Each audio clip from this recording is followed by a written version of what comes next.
국민들이 속고 있다. 짜여진 판이라고 이야기가 자꾸 나오잖아요.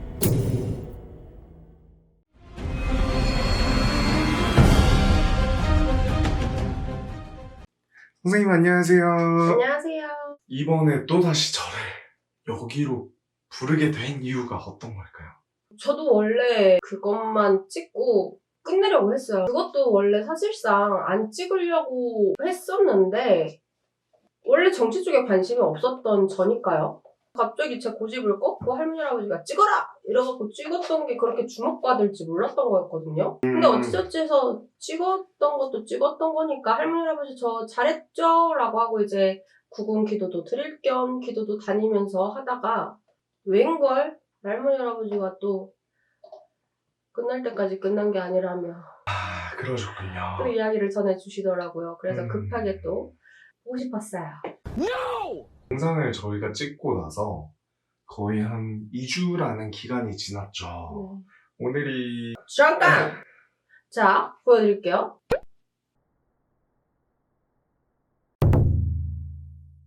시청자들이 그렇게 댓글에서 궁금해했던 게 차기 대통령 누가 될 것인가? 이재명이 되냐? 막 이랬거든요. 오늘은 선생님이 구공기도 들어가시면서 뭐라고 공수받았는지 조금 알 수 있을까요?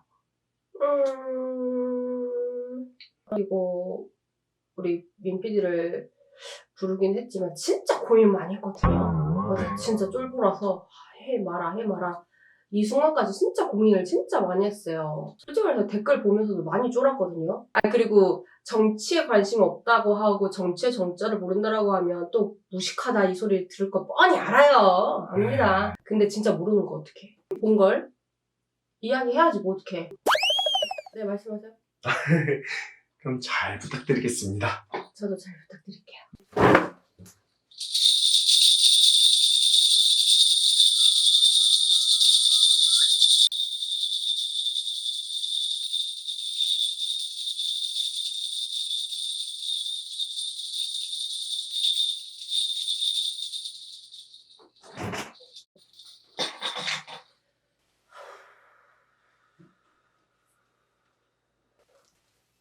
일단은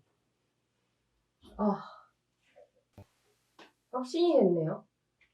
저는 기도했을 때 봤던 것도 충격이었지만 지금 본 것도 좀 충격입니다. 국민들이 속고 있다. 뭔가에 있어서 작당 모의. 이렇게 말을 하면 나 진짜 나쁜 사람 같죠. 어떻게 근데 말을 해야 될지를 모르겠어요. 참 조심스럽게 말을 해야 되는 게 맞는데 비리 그리고 뭔가 있어서 쑥덕거림 말 이런 조직 그리고 후보들은 들러리 같아요. 자, 정답을 먼저 말을 할게요. 저는 그 어느 편도 아닙니다. 근데 저는 기도를 했을 적에 세 가지를 봤어요. 임금 왕자, 그리고 성함을 말씀드리자면 이재명, 그리고 민주당, 그리고 그 민주당의 파란 색깔을 보았어요. 그래서 처음에는 눈을 번쩍 떴어요. 기도를 끝나고. 이게 맞아요? 근데 지금에 들려진 거에 있어서는 뭔가 있어서 숙덕 하는데 그 뒤로 웃고 있는 모습이 보였어요. 어디에 소속돼서 제가 누군가한테 이러한 편을 가르는 건 절대 아닙니다. 그런데 그러한 모습이 저는 참 좋게 보여지진 않았어요. 앞에 서 있는 그 모습과 뒤에서의 하는 그 모습이 이중이에요.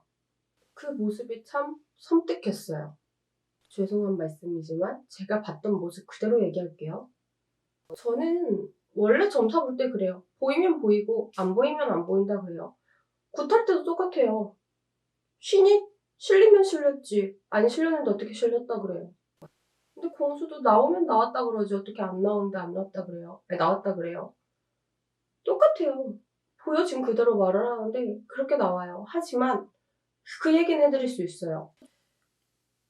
아쉽게도 그 후보님들 사이에 그래도 두 분은 다른 정치인이 분명히 있으셨거든요.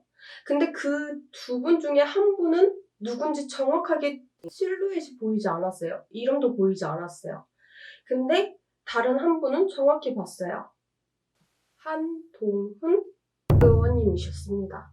근데 저는 이쪽 편도 저쪽 편도 아닙니다. 근데 다른 한 분은 아쉽게도 보이지가 않았어요. 그냥 실루엣만 보였어요. 그게 제가 좀 많이 아쉬운 부분이기도 해요. 그리고 또 하나.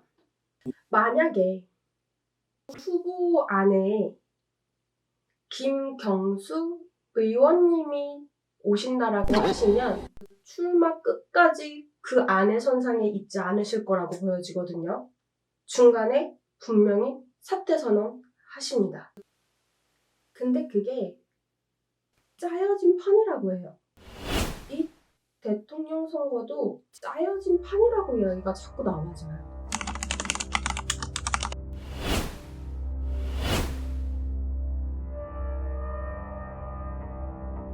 2025년 대통령 누가? 맨 처음에 언급드렸잖아요. 이재명. 네. 대국민들은 속고 있다. 내가 감히 이런 말을 언급을 해도 될까? 왜냐면 저 정말 새가슴이에요. 근데 선생님 또한 국공 기도를 하시면서 신령님에게 공수를 받은 것 몇 번이고 확인으로 물어봤어요. 몇 번이고 물어봤어요. 비리, 그리고 뒤에서의 속삭임. 와, 이게 같은 편이 아닌데도 같은 편인 그런 느낌적인 느낌? 들러리? 이런 느낌? 그거에 저는 정말 뒤통수 맞은 느낌이었거든요. 이걸 많은 사람들이 알게 되면 얼마나 큰 배신감을 느낄까? 내가 지금 이 모습을 봤을 적에 정말 소름 끼치게 무섭고 그랬는데 얼마나 허망할까?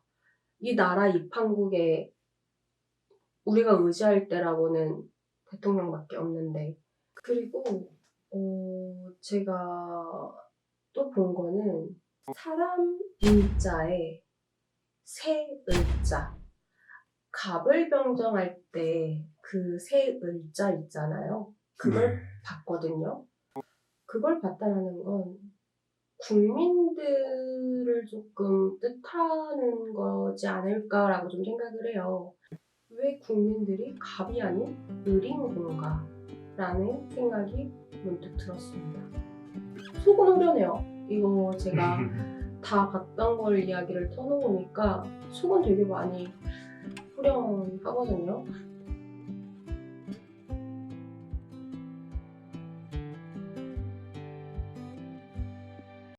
꼭 해주실까요? 잠깐만. 근데 네. 올해 하반기에 정치 관련해서 큰 이슈가 생길 거예요. 11월 내지 12월에 좀 큰 이슈가 생길 거예요. 잠깐! 맞아요. 선생님이 얘기하신 거 환율이 내려갈 건가 올라갈 건가 뭐가 지랄 어떻게 예명한다 그랬더니 진짜 막- 오르락 내리락 오르락 그게 동시다발적으로 그리고 이루어지냐고. 또 북한에서 침입이 그래요. 오르락 내리락 오르락 내리락. 금리가 떨어지는 딱 그 날이 오는 날이 있을 거예요, 내년에. 네. 그럴 때 집 사야지 했던 사람은 사면 좋을 것 같고 올해는 조금 많이 손실이 클 거예요. 그냥 내년을 조금 기약을 하시는 게 가장 좋을 것 같고 주식 이런 거에 손 당연히 안 대시는 게 지금 봤을 적엔 좋지는 않고. 비트코인은요? 그것도 왜 이래 별로야. 말세다 말세 이러는지 모르겠어. 저희는 정치에 신경을 끄고 각자 살 길 그냥 고지것대로 앞길만 보고 쭉 달려가야 되는. 그 해변가 근처에 있으신 분들은 네. 침수 피해나 이런 것들에 있어서 조금 대비를 먼저 하시든지 하시는 게 좋을 것 같고 그렇게 되면 네. 지방 쪽은 이런 물바다 될 가능성이 되게 높고요. 위쪽 같은 경우에는 이제 산, 지진 사태, 산사태 어머, 요런 피해가 조금 많을 것 같아요. 붕괴 막 이런 것들 있잖아요. 그리고 뭐 이런 도시나 도로가 이런 거는 이제 붕괴 요런 거. 내년에 금리가 조금 떨어질 때 그때 집 사야지 했던 사람들은 집을 사도 되는데 또 올해만큼은 부동산 투자 그런 걸 안 했으면 좋겠고 그때 시기 말고는 부동산 투자에 대해서 그렇게 안 했으면 좋겠고 알겠습니다. 마지막으로 선생님이 하고 싶은 말씀하면서 마무리하도록 하겠습니다. 되게 구분이다 보니까 더 무겁게만 갈 수 없기 때문에 조금 앞전에 영상을 좀 많이 촐싹되게 편집을 해달라고 PD님한테 부탁을 없잖아 하기도 했어요. 그걸로도 반성을 또 하기도 한 거기도 하거든요. 구분인 만큼 이렇게 촐싹되면 안 되기도 하지라는 생각을 좀 하기도 해서 오늘은 더 조금 무게감 있게 하기도 했는데 보시는 분 나름 루즈하다고 느끼실 수도 있을 것 같기도 하거든요. 다 개개인마다 맞춰드릴 수는 없으니까요. 저도 하면서 맞춰 나가고 여러분들한테 많은 거를 전달을 해드리고 알려드릴 수 있는 그런 모습이 되겠습니다. 저는 그래도 선생님의 밝은 모습이 좋습니다. 그래요? 알았어요.